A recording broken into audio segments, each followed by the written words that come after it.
A autoridade que o Senhor dá, não dá a todos, mas apenas àqueles que o amam e confiam nele. Amém? Você quer governar sobre a tua casa? Sim ou não, irmãos? Você quer continuar governando sobre a tua casa? Você quer continuar exercendo o governo de Deus sobre a tua vida e sobre a tua descendência? Amém? A Bíblia diz que o homem foi criado para governar e a mulher foi criada para gerar.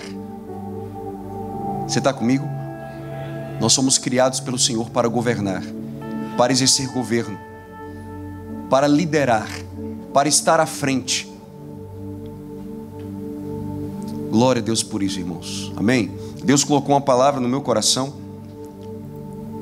Eu fiquei até bem feliz porque estava comentando com o pastor Nilson Júnior, quando o pastor Ulisses fez menção deste homem de Deus. Então estou alinhado, estou aprumado aqui, né? O Espírito Santo que falou mesmo, né? Glória a Deus, glória a Deus. Irmãos, a Bíblia, ela está recheada de histórias de patriarcas, de profetas, de pastores, de discípulos e apóstolos que tiveram uma experiência real e pessoal com Deus. A Bíblia nos revela homens comuns como eu e como você. Homens comuns, mas que tiveram uma experiência real e transformadora com Deus. Homens como Moisés, que ali na sarça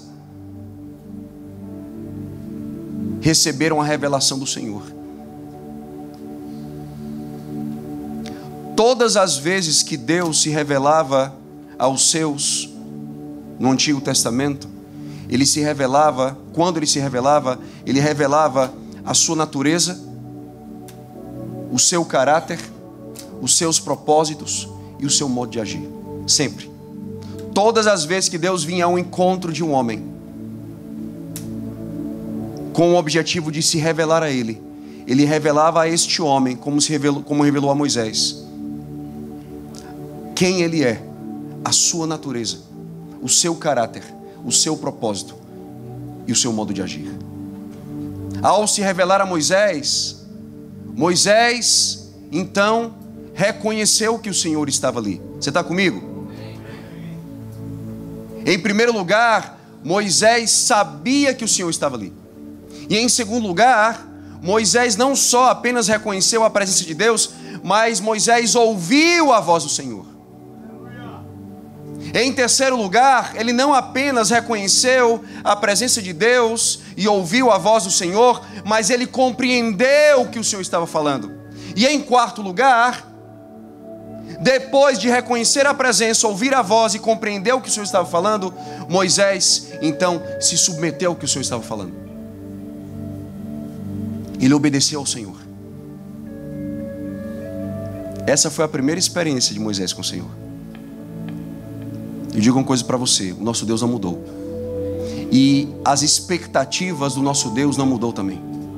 A expectativa do nosso Deus é que nós hajamos como Moisés agiu. Ele reconheceu, ele ouviu, ele compreendeu e ele se submeteu. Por que eu estou dizendo isso? Porque os livros dizem que o mundo está clamando por líderes.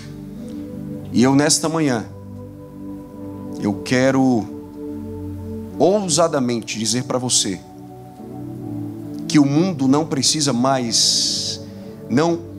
de mais líderes. Você vai me entender agora. O mundo não precisa de mais líderes. O mundo carece e clama por homens liderados por Deus. É diferente. Um homem posicionado, ele não é apenas um líder. Ele é um homem liderado por Deus. Ele é um homem liderado pelo Espírito Santo de Deus. O mundo não clama por líderes. O mundo clama por homens liderados por Deus, por homens que param para ouvir a voz de Deus, por homens que têm sede e fome de Deus, por homens que não têm problema em submeter ao que o Senhor está falando. O mundo clama por homens liderados por Deus, homens que não têm problema em submeter, em ser liderados, em seguir comandos, em fazer o que lhe está sendo mandado fazer. Homens que não têm problema de ir, mas homens também que não têm problema de ficar. Porque há tempos em que o Senhor diz para a gente assim: vai. Mas há tempos que o Senhor diz assim: ó, fica. Há tempos de partir e há tempos de ficar. O homem que parte é o mesmo homem que fica, porque ele é um homem liderado por Deus. Amém? Você está me entendendo? Não é uma questão de partir ou ficar, ou de saber para onde ir ou o que fazer. É algo muito mais profundo. É uma questão de ouvir, crer e se submeter. Independente se você vai ficar ou vai partir, o que você vai fazer ou para onde você vai, você precisa desejar, escute, você precisa desejar Deus acima de tudo e antes de tudo. Sabe por quê, irmãos? Porque homens liderados por Deus são homens que têm intimidade com Deus. Homens que têm intimidade com Deus são homens apaixonados por sua glória. Homens apaixonados por sua glória, sedentos pela sua presença. E homens que não negociam o inegociável, que é a sua palavra. Homens de Deus são homens que não negociam a sua palavra, a palavra de Deus, por nada e por ninguém. É sobre este homem, esse tipo de homem, esse tipo de líder, que eu quero discorrer nessa manhã.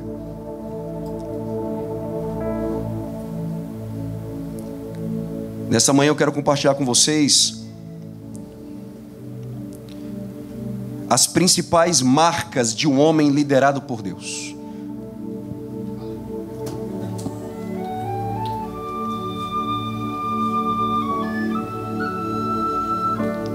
Feche os seus olhos mais outra vez. Feche os seus olhos, vamos orar. Ah, Senhor.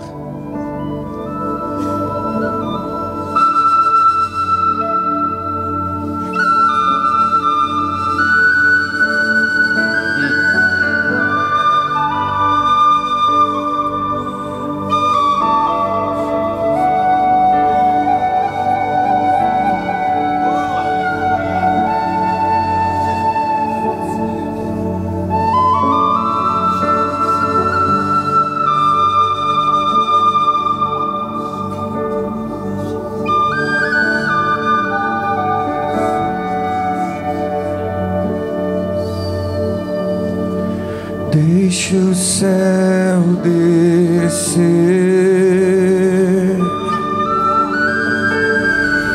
deixa o céu descer, deixa o céu descer,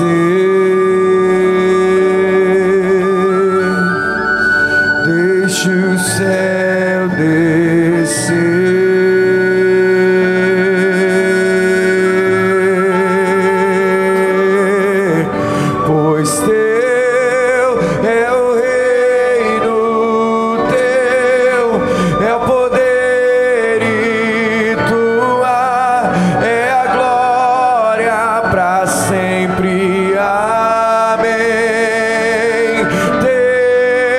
É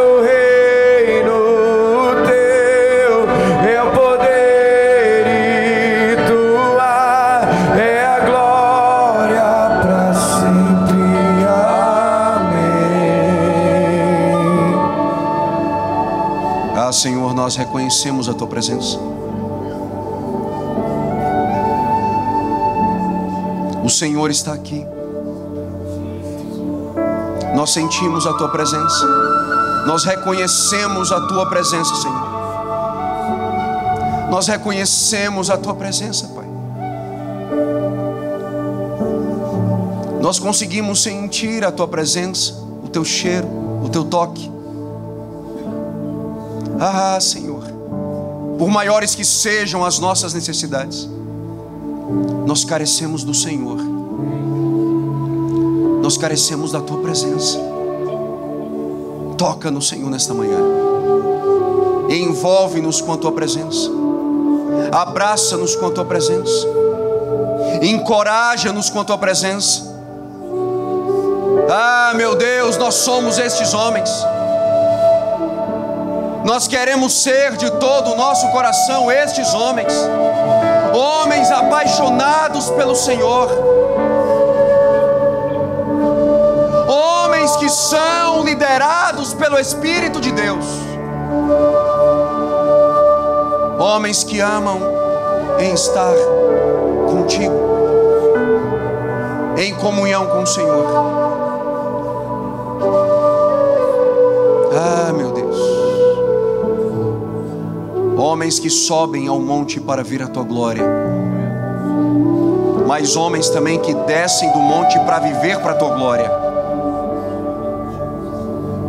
Ah, Espírito Santo de Deus, Tu és bem-vindo. Tu és bem-vindo. Tu és bem-vindo. Tu reinas sobre nós. Ministra aos nossos corações. Que sejamos ministrados, encorajados, fortalecidos, edificados, em o nome de Jesus. Em o nome de Jesus. Aleluias.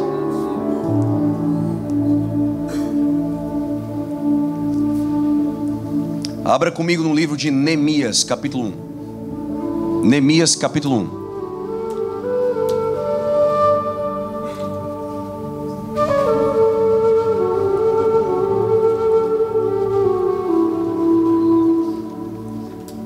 Irmãos, eu estou muito feliz de estar aqui com vocês. Eu me sinto muito feliz.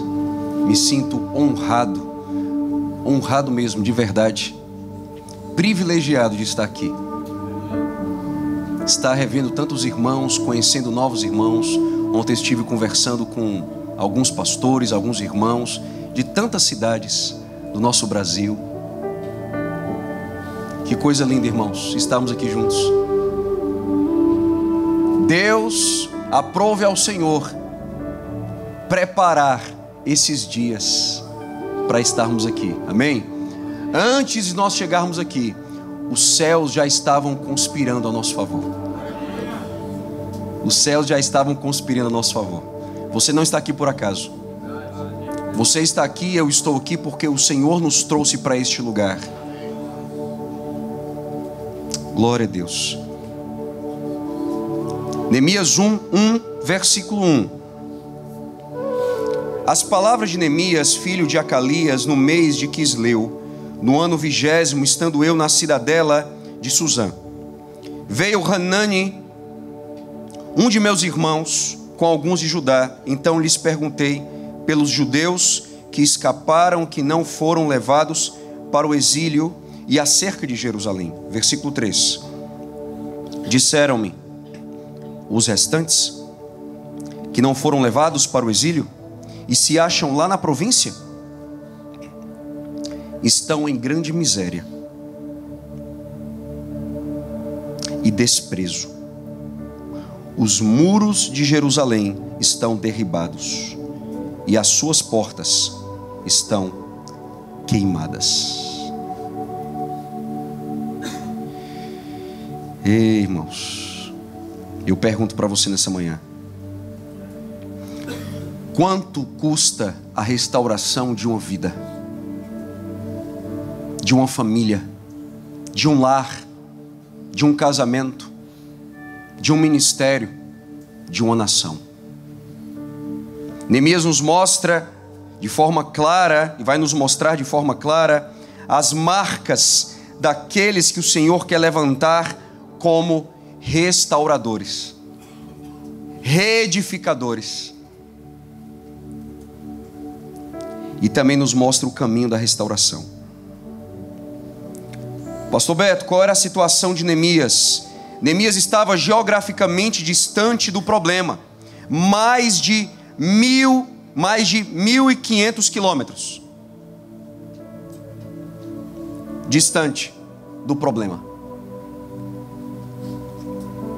O povo de Jerusalém não tinha o material necessário para a reconstrução dos muros. Os muros precisavam ser reconstruídos, mas eles não tinham o material necessário para reconstruir. E o povo também não tinha, sabe o que, irmãos? Além de não ter o material necessário para a reconstrução, o povo não tinha disposição para levar adiante esse projeto. Ele não tinha material necessário, mas, sobretudo, eles não tinham disposição. Eles não tinham disposição. Havia também uma grande oposição ao projeto. O projeto era reconstruir os muros derribados e refazer as suas portas, as portas da cidade de Jerusalém. Os muros haviam sido derribados, suas portas queimadas, e o projeto era simples: reedificar, reconstruir, reerguer.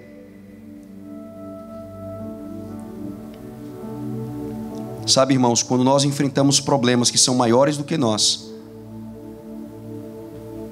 escute, quando nós enfrentamos problemas que são maiores do que nós, e talvez todos nós aqui já enfrentamos e vamos enfrentar ainda problemas que são maiores do que nós.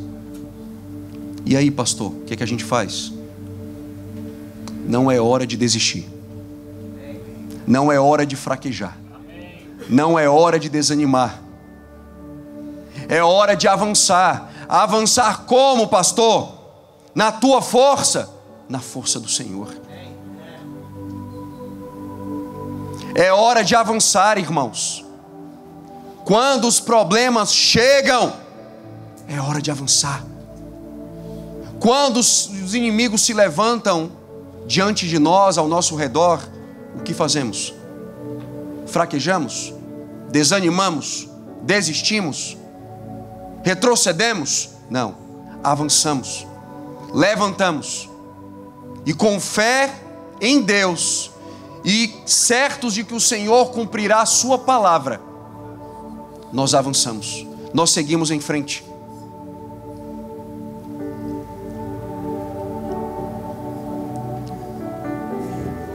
O nome Neemias significa Deus é meu deleite.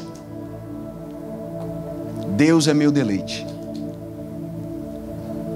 A minha oração, irmãos, é que nesses dias, a partir desse retiro, o Senhor possa levantar Neemias nesse tempo. Que eu e você sejamos os próximos Neemias. Amém? Que o Senhor levante você como levantou Neemias, ali aonde Ele te plantou, na tua parentela, na tua cidade.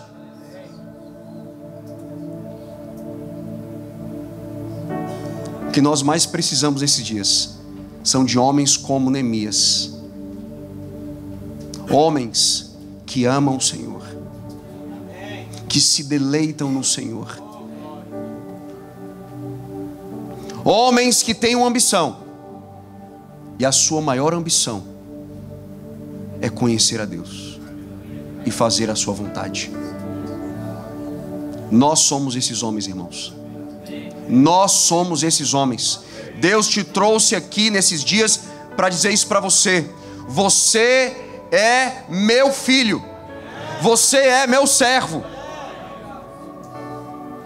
E que a tua maior ambição, a maior ambição da tua vida, seja me conhecer e fazer a minha vontade.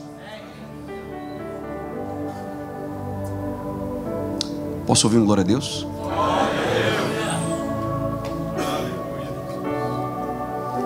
Neemias, ele era um homem, digamos assim, profissionalmente muito bem sucedido, pastor Luiz. Ele era copeiro do rei Artaxerxes. Profissionalmente um homem de sucesso. Um homem que vivia com excelência. Um homem que fazia tudo com excelência.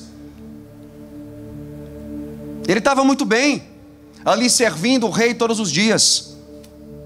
Ele era um homem excelente, e por ser excelente na vida, no caráter e no serviço, ele tinha autoridade.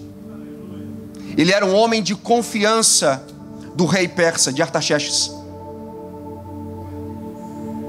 Ele tinha a liberdade de entrar aonde o rei estava, porque o rei dera a ele essa liberdade. Ele era um homem de confiança, porque ele era excelente na vida, no caráter e no serviço. Agora este homem que estava servindo diariamente o rei Artaxerxes com excelência, com um coração íntegro, dando o seu melhor, fazendo o seu melhor todos os dias, ele ouviu a voz de Deus. E ao ouvir a voz de Deus, ele descobriu a sua real vocação. O copeiro do rei Artaxerxes, o melhor copeiro do mundo, um homem de sucesso, muito sucesso, próspero, ouviu a voz de Deus. E ao ouvir a voz de Deus, ele descobriu a sua vocação. Vocação a gente não escolhe, irmãos. Eu não posso escolher a minha vocação, nem você. Vocação a gente descobre. E naqueles dias em que Neemias ouviu uma notícia terrível, terrível, o seu povo, o povo a quem ele amava, Neemias amava o seu povo. O seu povo a quem ele amava estava em miséria, em desprezo. A sua cidade, a cidade do seu povo, dos seus pais, dos seus antepassados, ela estava derribada, com seus muros derribados, portas queimadas. Ao ouvir aquela notícia terrível a respeito daquela tragédia, Neemias, ele toma uma decisão.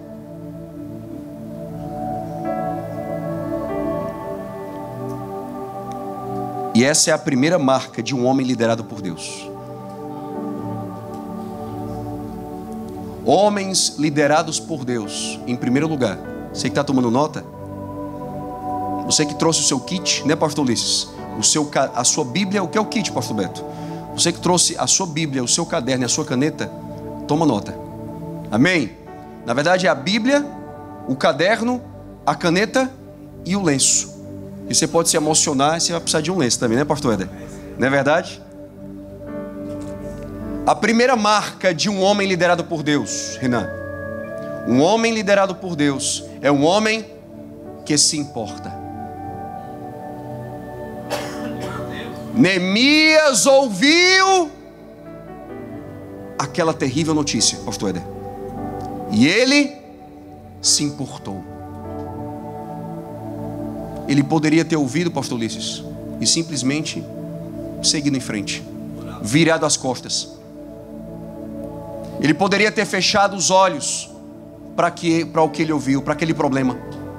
Ele poderia ter minimizado o problema. Não é tudo isso que você está falando não, cara. Ei, deixa de conversa. Deixa de conversa. Não é tudo isso não.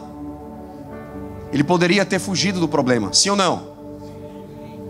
Ele poderia ter fechado os olhos, poderia ter minimizado o problema, poderia ter fugido do problema, mas assim ele não procedeu. Neemias, ele se importou. E ele se importou com as pessoas e não com seu próprio projeto, com o seu próprio sucesso. A reconstrução dos muros de Jerusalém não é a história de uma única pessoa. Os muros foram reconstruídos porque muitas pessoas se ajudaram.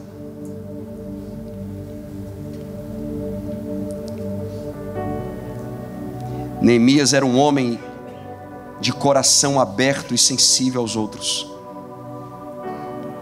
Em outras palavras, a dor do seu povo, a dor da sua gente, era a sua dor.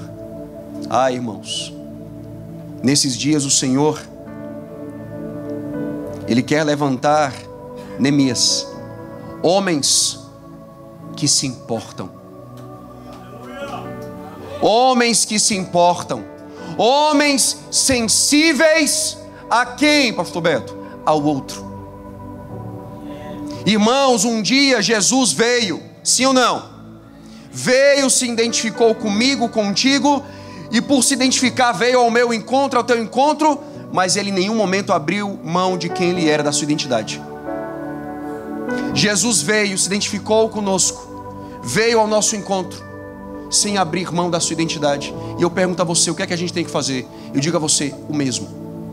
Assim como Jesus veio, se identificou comigo e contigo, com a nossa realidade, e assim, quando eu digo assim, e Jesus se identificou, pode ter certeza que essa fala, essa declaração é no sentido mais profundo do que isso significa. Jesus se identificou conosco. Ele veio ao nosso encontro. Por quê, pastor? Porque Ele se importou conosco. Então Jesus se identificou comigo, contigo, porque Ele se importou, mas em nenhum momento Ele abriu mão de sua identidade. E eu digo para você, nesses dias, nós precisamos se identificar com o outro. Nós precisamos, como nunca, irmãos, ir ao encontro das pessoas. Ir ao encontro das pessoas. Você precisa ir ao encontro, sabe de quem, meu irmão? Do seu cônjuge. Eita, pastor. Da minha esposa,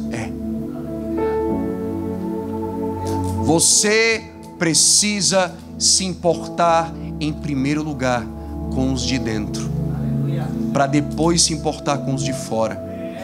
Muitas vezes nós estamos invertendo as bolas, nós estamos falhando, nós estamos errando, irmãos. Nós temos todo o tempo do mundo para os de fora e para os da casa, e para a sua esposa, e para os seus filhos, e para os seus discípulos, e para a sua equipe, e para o seu time, e por aqueles que estão sendo desenvolvidos e formados e liderados por você. Quanto tempo você tem investido, tempo de qualidade, irmãos, para dizer de forma prática, em primeiro lugar para a tua esposa, que ela tem valor, que ela é importante. Irmãos, nós temos que ser homens como Neemias, que se importava com o outro, que se importava com o problema do outro, com a dor do outro, com o sofrimento do outro, com a história do outro, com os dilemas do outro. E esse outro, muitas vezes, certamente, ela está casada com você.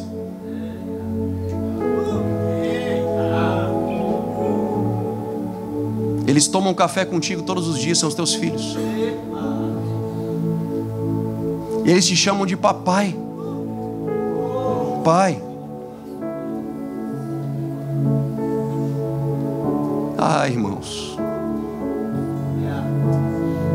Homens de Deus são homens que amam a sua família, que amam a sua casa. Homens de Deus são homens que são profetas acima de tudo e antes de tudo em casa. São sacerdotes em casa e são profetas em casa. São homens que se posicionam diante do Senhor em casa com a sua esposa e seus filhos. Irmãos, ministério não é serviço. A gente tem que ressignificar o que é ministério. Todos nós que estamos aqui somos homens de Deus. Eu não sou melhor do que os irmãos. Todos nós aqui fomos e somos nivelados pela graça de Deus. Ministério é relacionamento, irmãos. Todos os dias o Senhor tem nos dado oportunidades e possibilidades de servir e ministrar pessoas. E essas pessoas, elas moram com você, estão dentro da sua casa. Muitos estão fora, é verdade. Muitos você nem conhece. Você vai ministrar o coração deles, você vai servi-los, com certeza. Eu não preciso deixar de servir os de dentro para servir os de fora. Eu não preciso deixar de me importar com a minha esposa e os meus filhos para me importar com os de fora. Nós não podemos fazer isso, irmãos.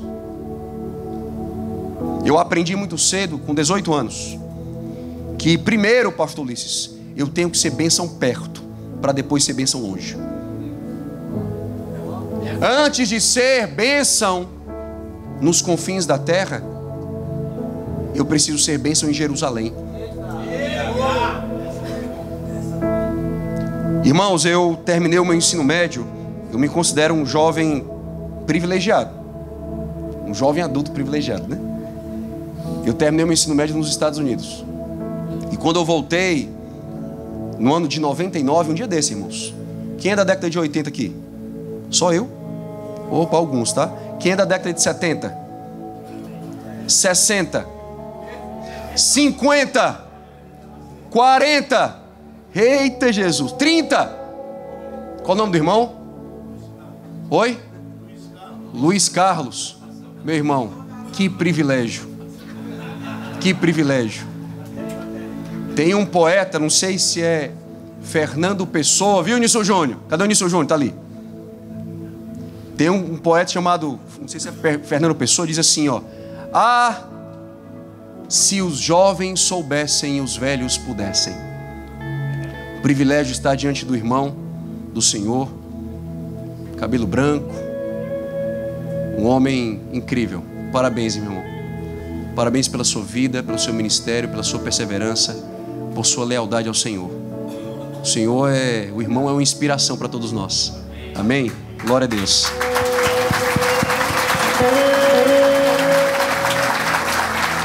Glória a Deus.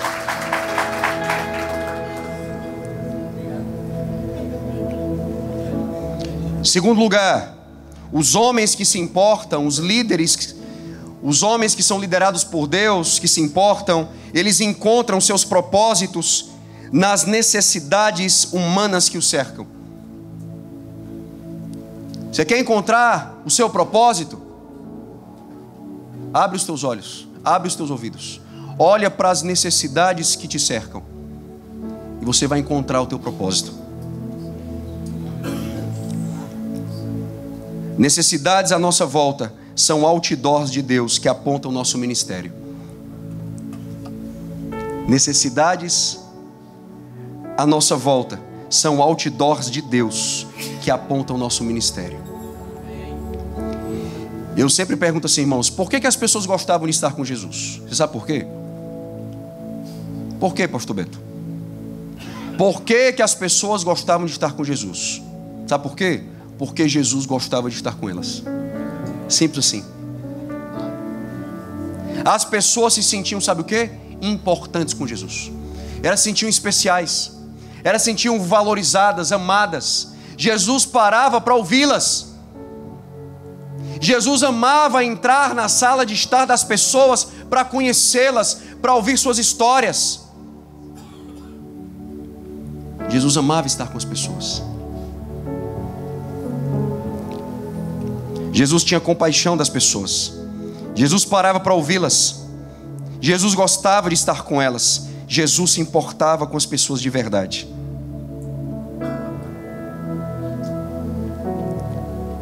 Irmãos, em segundo lugar, segunda marca. Primeira marca: homens liderados por Deus se importam. Amém? Diz assim, ó: se importam. Outra vez, se importam.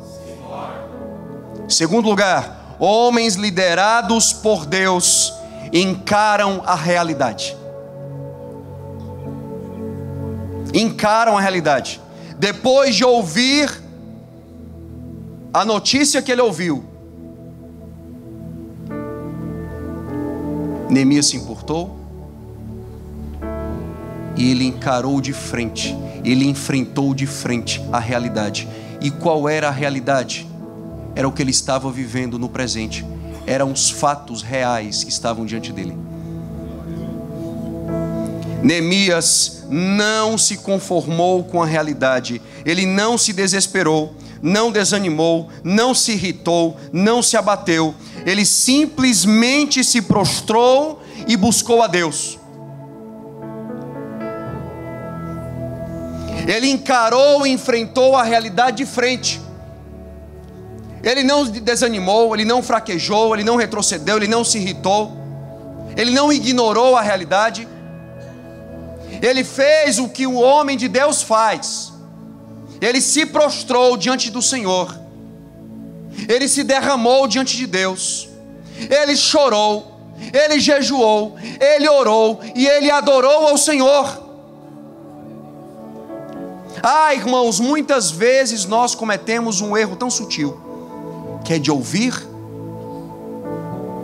e logo em seguida planejar uma ação. A gente toma ciência de um problema, de uma necessidade, e então a gente se reúne para planejar como resolver esse problema e suprir essa necessidade. Mas homens de Deus não fazem assim, não procedem assim.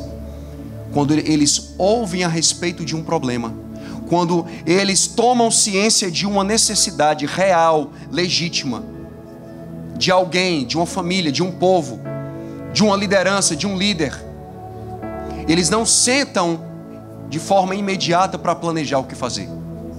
Eles se dobram diante de Deus para ouvir a voz de Deus, em jejum, em oração e com o coração quebrantado. Amém, irmãos?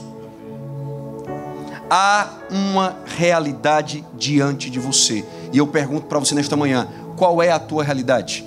Qual é a realidade que você está vivendo? Eu não sei. Pastor Ulisses não sabe, pastor Éder não sabe, mas você sabe, pastor Jean também não sabe. Eu sei a realidade que eu estou vivendo, pastor Ulisses também, pastor Jean também, pastor Éder também, mas nós não sabemos a realidade que você está vivendo. Você sabe, você e o Senhor sabem. Qual é a tua realidade? E eu pergunto para você: como é que você está lidando com a tua realidade? Você está encarando de frente a realidade? Como é que você está enfrentando a realidade na tua vida? Talvez no teu casamento que você está vivendo, talvez uma realidade com seus filhos, com seus líderes, com o teu rebanho na igreja. Como você está enfrentando essas realidades, meu irmão? Eu não te conheço, não conheço a tua história, mas eu digo para você: enfrente como Neemias enfrentou. Nos inspiremos em Neemias nesta manhã. Enfrente como homem de Deus. Um homem de Deus enfrenta a realidade com seus joelhos no chão,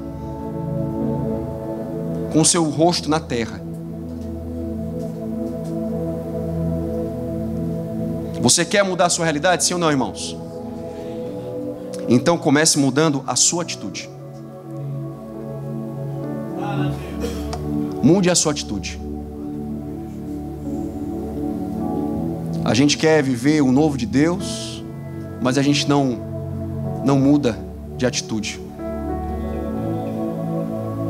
A gente quer viver o vinho novo, pastor Ulisses, muitas vezes, mas com odre velho. Só que Jesus falou assim, vinhos novos se coloquem em odres novos. O vinho, irmãos, fala do Evangelho, fala de princípios, de valores. O Evangelho do Senhor Jesus Cristo, o Evangelho de Deus, como o apóstolo Paulo diz lá em Romanos, no capítulo 1, no versículo 1, o Evangelho não é o Evangelho da igreja para transformar o mundo. O Evangelho é o Evangelho de Deus para transformar a igreja. E irmãos, eu digo para você nesta manhã, com muita alegria no meu coração, com muita alegria na minha felicidade, como diz o pastor Muracava, né? Graças a Deus que o evangelho não é o evangelho da igreja, é o evangelho de Deus. Sabe por quê, pastor Nilson Júnior? Porque o evangelho continua nas mãos de Deus. Foi Deus quem pensou no evangelho, foi Deus quem planejou o evangelho, é Deus quem sustenta o seu evangelho e é Deus quem proclama o seu evangelho. O evangelho é o evangelho de Deus, e o evangelho de Deus é para transformar os homens de Deus. Tem homem de Deus aí?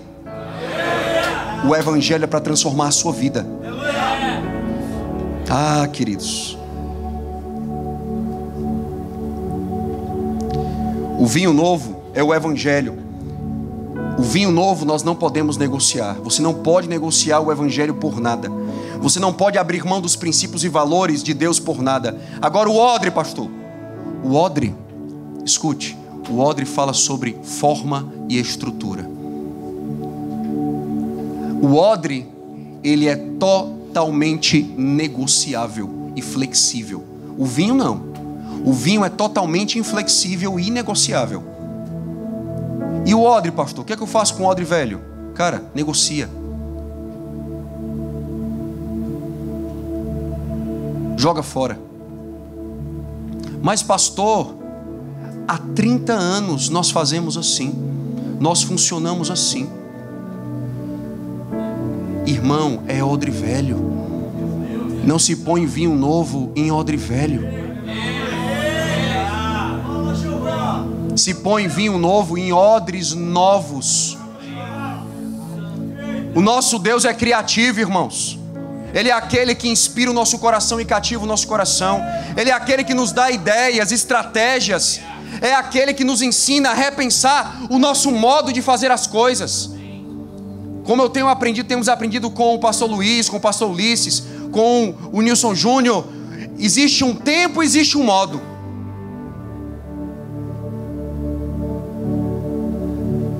A forma, a estrutura, a gente muda, a gente negocia. O vinho não. O vinho é novo. O vinho você não negocia. Amém? Posso ouvir um glória a Deus? Glória a Deus. Agora, depois que você encara a realidade, os fatos, o que acontece? Eu fico imaginando aqueles dias depois que Neemias encarou aqueles fatos, aquela realidade. Neemias talvez tenha se sentido impotente. E às vezes a gente se sente impotente. E agora? O que fazer? Meu Deus, e agora? E é nessa hora que você toma a decisão certa. E qual a decisão? Eu já falei. É de se derramar diante do Senhor. Quando você se sente impotente, cara, quantas vezes eu me senti impotente? No meu casamento, no ministério pastoral, diante de uma circunstância, de uma situação que eu estava vivendo com a minha esposa, com os meus filhos, com os meus irmãos na igreja. Houve um período, irmãos, abri o coração para vocês aqui.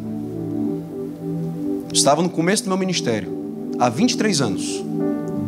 Há 23 anos eu comecei o meu ministério.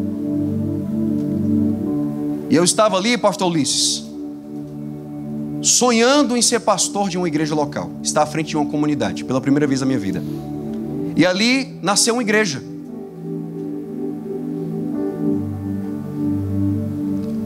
Com 8 famílias, 8 casais, 8 caciques. Eu era um índio. Entendeu, pastor? Aí, irmãos, aí eu pisei na bola com todos eles.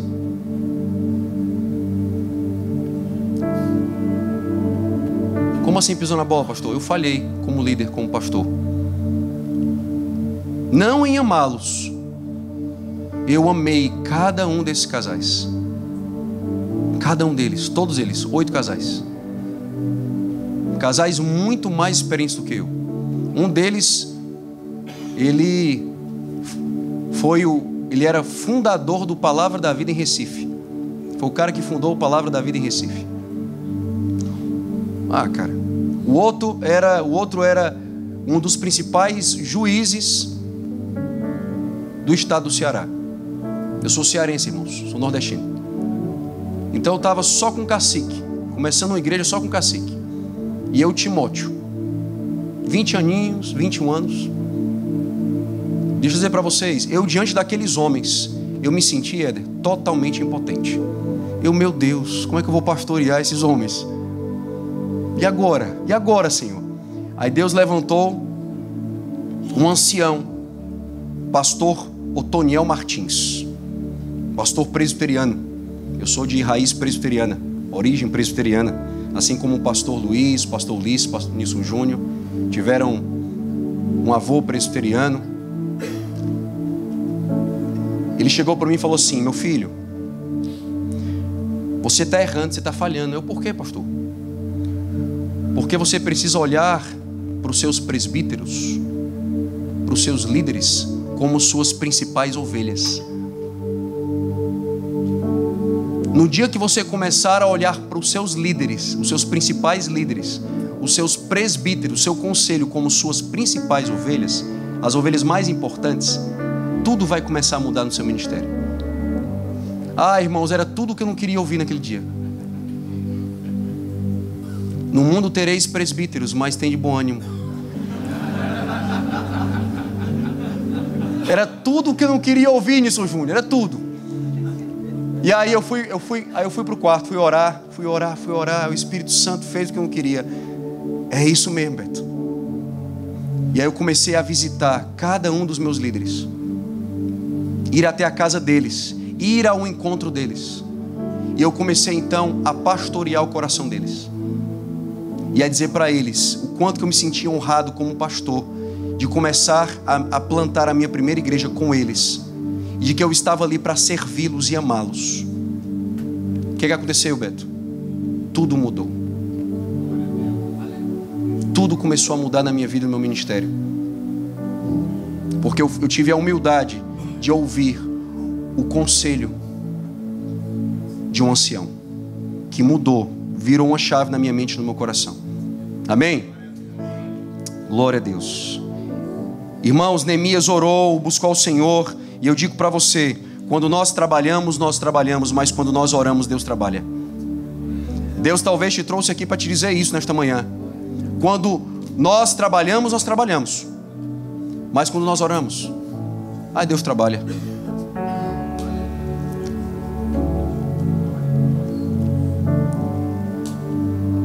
Quando foi a última vez que você derramou lágrimas pela sua família? A história nos conta que Neemias se humilhou diante de Deus durante 4 meses. 4 meses, irmãos. Sabe o que é isso? Neemias se humilhou diante do Senhor em oração, em jejum, por 4 meses. Neemias passou 4 meses orando, jejuando, em oração, em clamor, em jejum, por uma causa, por um povo, pela restauração do seu povo, pela reedificação da sua cidade, da cidade dos seus pais, do seu povo. 4 meses. Antes de sermos usados por Deus, precisamos ser quebrantados por Deus. E nós não podemos quebrantar o nosso próprio coração. Somente o Senhor pode quebrantar o meu coração e o teu coração. Então eu digo para você nesta manhã, o Senhor vai quebrantar o teu coração. Por quê, pastor? Porque nós precisamos ser homens de coração quebrantado. O que nós mais precisamos ser é homens de coração quebrantado. Homens sensíveis à presença de Deus, que tem um coração quebrantado. Homens sensíveis à voz de Deus, que tem um coração quebrantado. Homens que amam o Senhor, porque tem um coração quebrantado.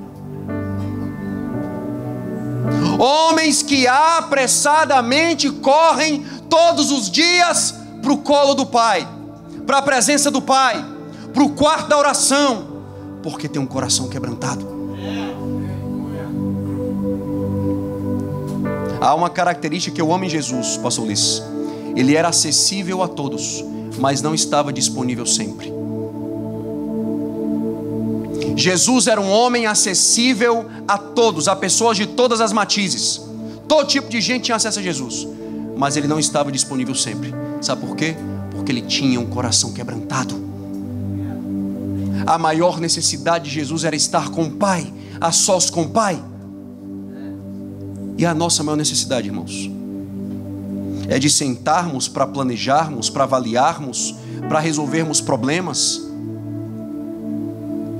Deus não nos chamou para resolvermos problemas. E como um dia o pastor Ulisses nos ensinou recentemente, Deus não nos chamou também para escondermos os nossos problemas nos problemas dos outros, né, pastor?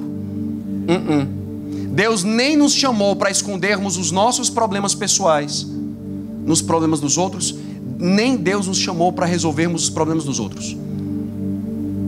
Irmãos, pior do que não fazer nada, deixa eu dizer uma coisa para você, com muito amor e carinho, pior do que não fazer nada é você fazer com excelência o que Deus não te chamou a fazer. Deus tem um chamado na tua vida, Deus tem uma vocação na tua vida, Deus tem te dado uma direção, porque Deus é o Deus que vocaciona, é o Deus que se responsabiliza, é o que Deus que dá direção. Não abra mão da vocação de Deus na sua vida. Deus te chamou a fazer algo. Você tem uma medida, então faça, então viva dentro da sua medida. Seja o homem de Deus que Deus te chamou a ser, e faça somente o que Deus te chamou a fazer. Ah, pastor, mas as demandas são enormes. É verdade, e vai aumentar. E aí, pastor? E aí que você vai continuar na sua medida.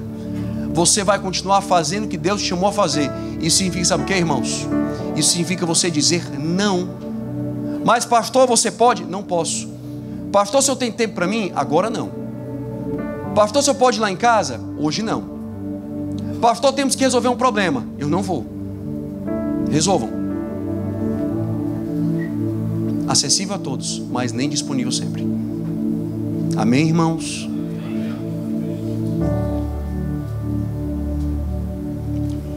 Em quarto lugar, em primeiro lugar, homens liderados por Deus se importam. Em segundo lugar, encaram a realidade. Em terceiro lugar, são homens que se derramam diante de Deus.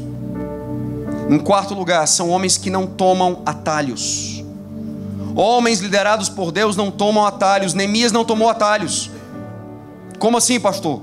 Ele foi ao rei Artaxerxes. Ele foi apresentar a sua causa e a sua necessidade ao rei Artaxerxes. O rei Artaxerxes era autoridade na vida de Neemias. Neemias não tomou atalhos. Como o pastor Éder falou ontem aqui, ele não decidiu pelas vantagens imediatas. Ele poderia ter ouvido a voz de Deus e partido, sem falar com o rei Artaxerxes, ainda dizendo assim, mas eu fiz isso porque Deus falou comigo. Eu não tenho que prestar contas com ninguém. Tem que prestar contas sim, irmão. Tem que prestar contas com a sua esposa e com aqueles que Deus tem colocado como autoridade espiritual na sua vida. Amém, irmãos? Você tem alguém? Você tem um Paulo?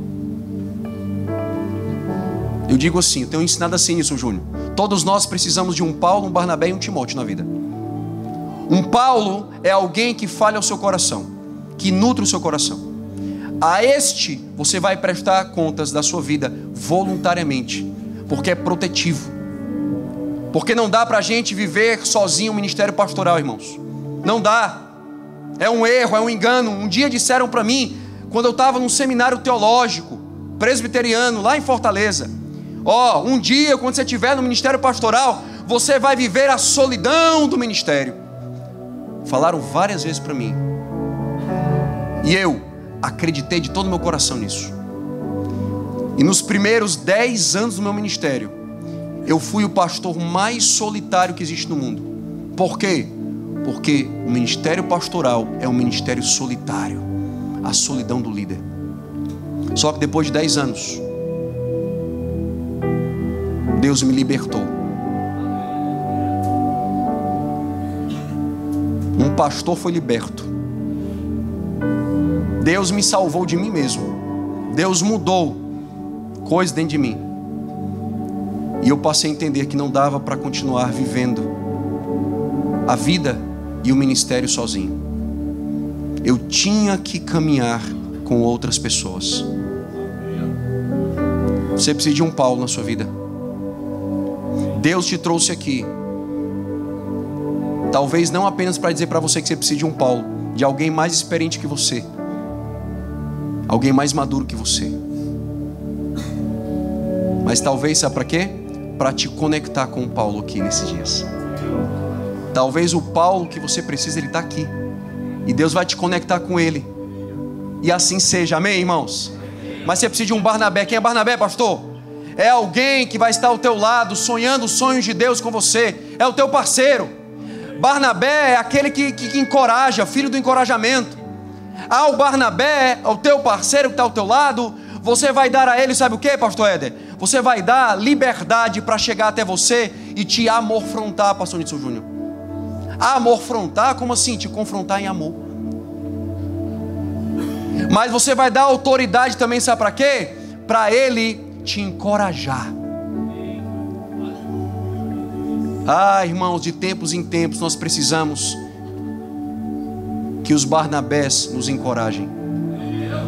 O livro de Atos relata que houve uma circunstância em que Paulo encorajou a igreja.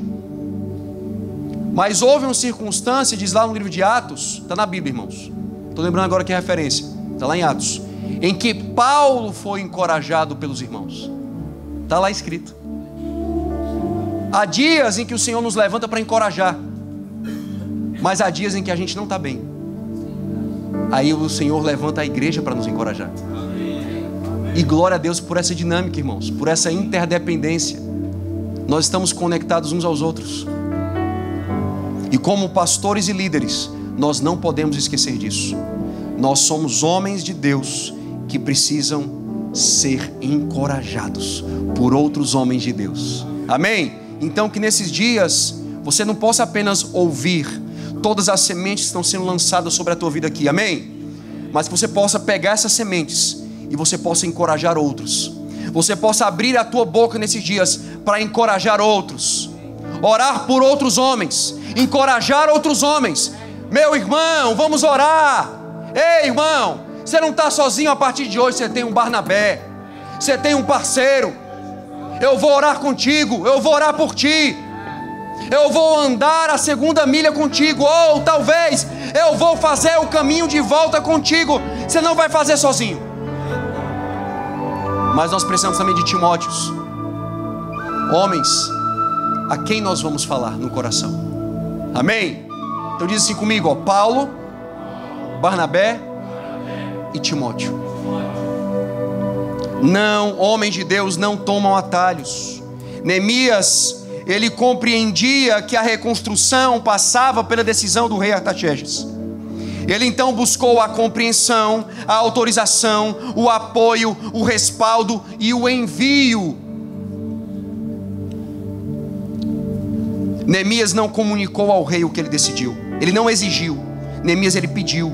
Ele apresentou ao rei uma causa e pediu ao rei autorização para fazer o que Deus o chamou a fazer. E quando a gente lê a história, a gente vê que Neemias recebeu credenciais do rei Artaxerxes para ter 3 coisas: para passar, para adquirir madeira e para ter uma casa, para poder descansar. 3 coisas. Ele recebeu credenciais. Nós precisamos de credenciais, irmãos. Credenciais abrem portas. Credenciais nos chancelam. Credenciais nos dão autoridade para nós passarmos, para nós adquirirmos e para nós podermos descansar também. Amém?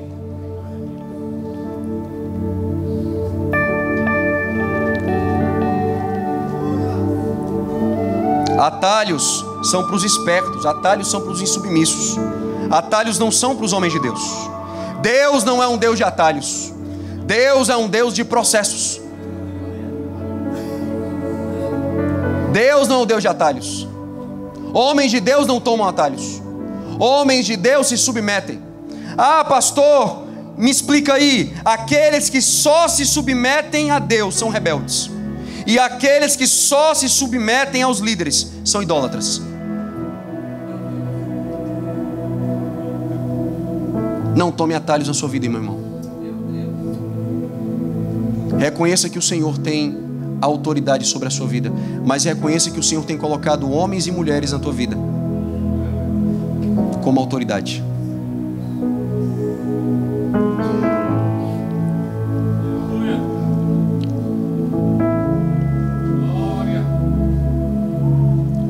Seja um homem que reconhece a autoridade. Seja um homem que se sujeita a processos. Seja um homem que submete a processos.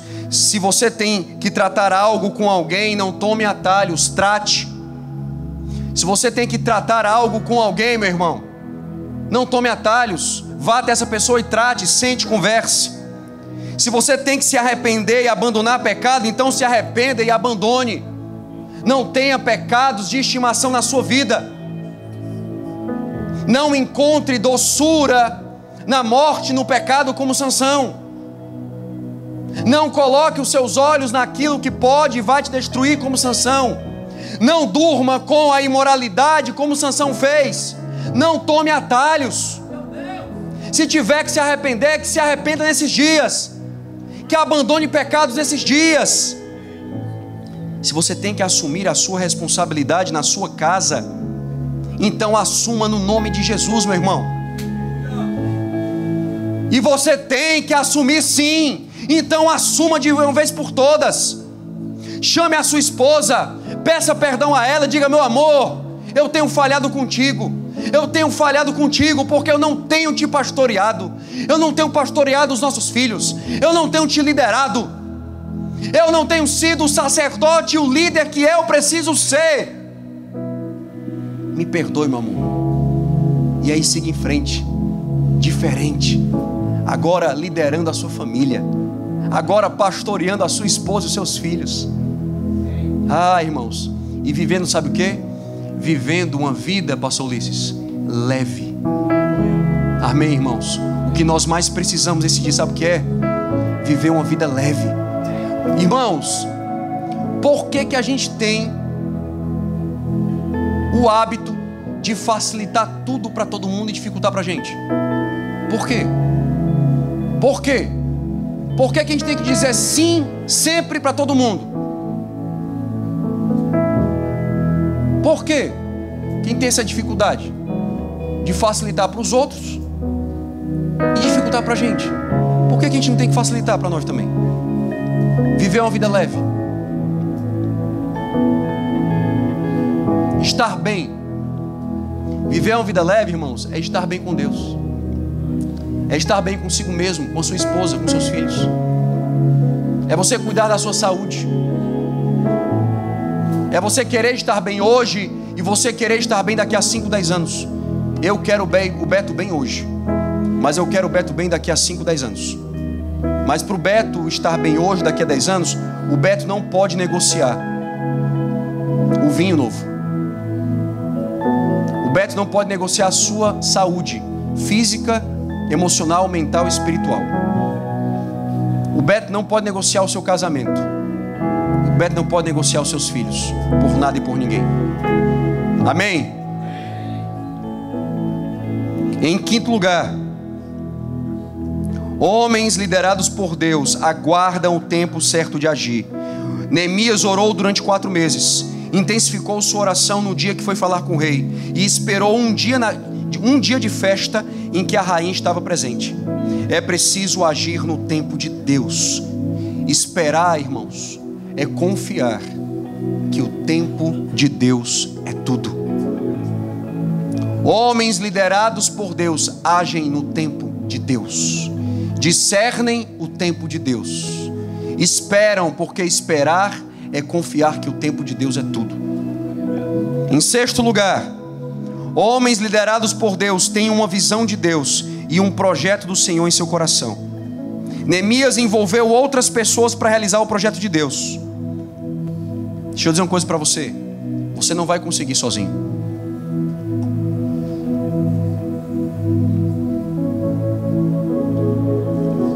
A história narra, está aqui, no capítulo 4, versículo 13. Então pus o povo por famílias, nos lugares baixos e abertos, por detrás do muro, com as suas espadas e as suas lanças e os seus arcos. Você não está sozinho. Esse projeto de reconstrução, de reedificação, de restauração, não é um projeto de um homem, é um projeto de uma equipe, de um time, de milhares de milhares.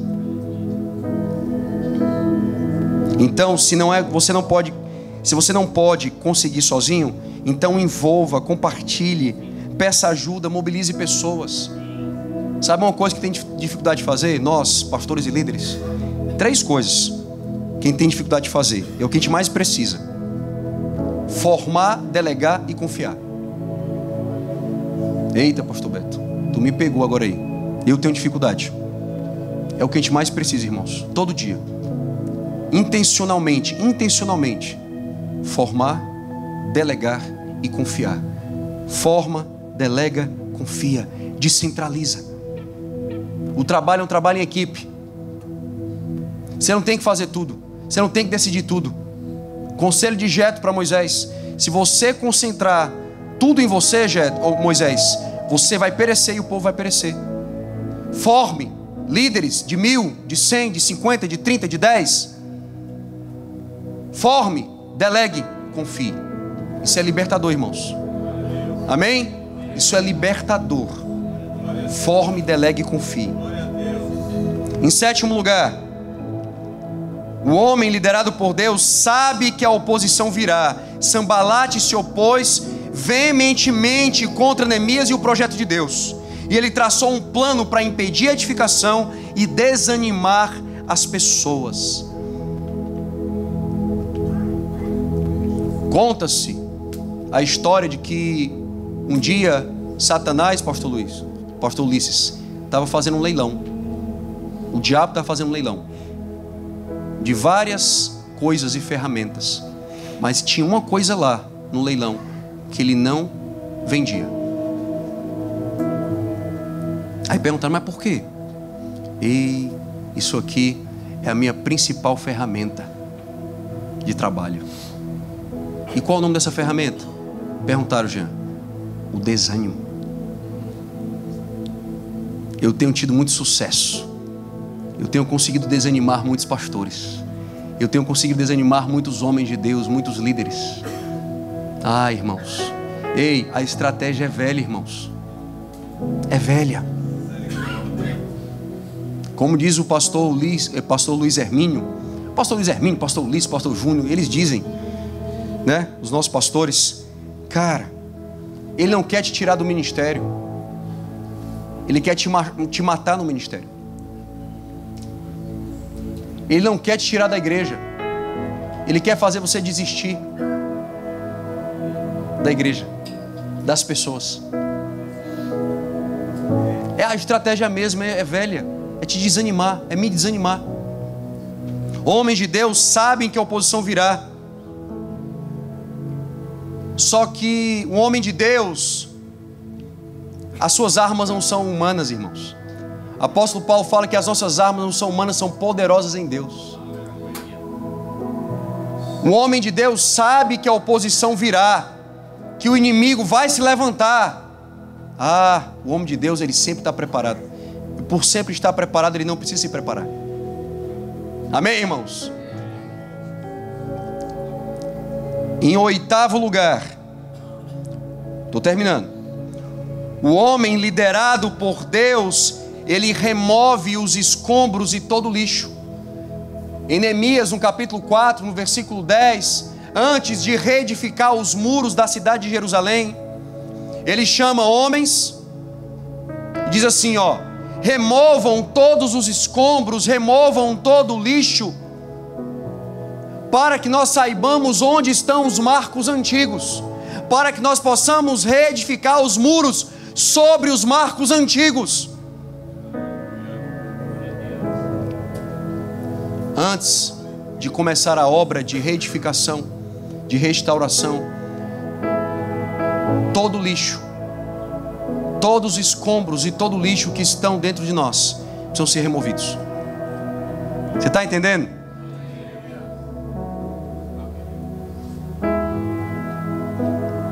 Você precisa arar o teu próprio coração, limpar o teu próprio coração, remover de dentro de você todos os escombros, todo o lixo,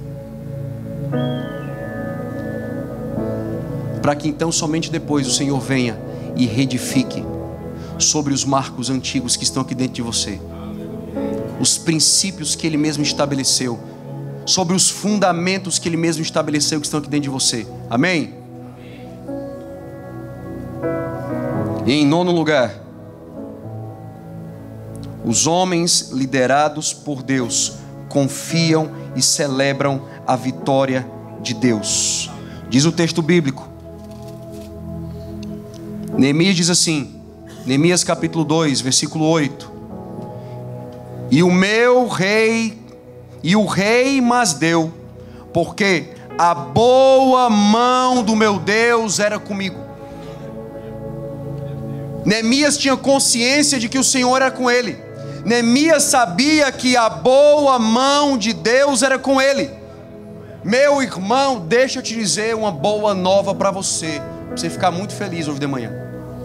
A boa mão do Senhor é contigo. E porque a boa mão do Senhor é contigo, você vai lograr êxito. O favor de Deus é contigo. Mais à frente, no versículo 20, ele diz assim: o Deus dos céus é quem nos dará bom êxito. Ah, irmãos, nós teremos êxito na nossa vida pessoal, no nosso casamento. Os nossos filhos terão êxito. Nós teremos êxito no ministério. Nós teremos êxito naquilo que nós estamos fazendo, simplesmente porque a boa mão do Senhor é conosco. Porque Deus é conosco, irmãos. Mas tem um último detalhe. Homens liderados por Deus. Está em Neemias capítulo 4, em 10º lugar. Neemias capítulo 4, versículo 17. Diz assim: os carregadores por si mesmos tomavam as cargas, cada um com uma das mãos cada um com uma das mãos fazia a obra, e com a outra segurava a arma. Cada um com uma das mãos fazia a obra, e com a outra segurava a arma. Homens de Deus são homens que estão devidamente preparados e armados para edificar. Os edificadores, cada um trazia a sua espada à cinta, e assim edificavam. Olha como é legal o detalhe. E assim edificavam. Como? Armados com a espada à cinta. Muitas vezes nós estamos edificando totalmente desprotegidos, totalmente desarmados. Estamos fazendo, entre aspas, a obra de Deus vulneráveis, desprotegidos, desarmados. E a armadura de Deus, você não está tomando posse dela. Que a armadura é de Deus, mas quem toma posse dela é você. Cadê a espada da tua cinta, irmão? Cadê a espada? Coloca a espada. Com uma mão você trabalha, você edifica, e com a outra, meu irmão, com a outra eu estou preparado para enfrentar qualquer um. E eu quero concluir dizendo isso para você: o homem de Deus, liderado por Deus, ele está preparado para trabalhar, para edificar, mas para travar a batalha. Amém?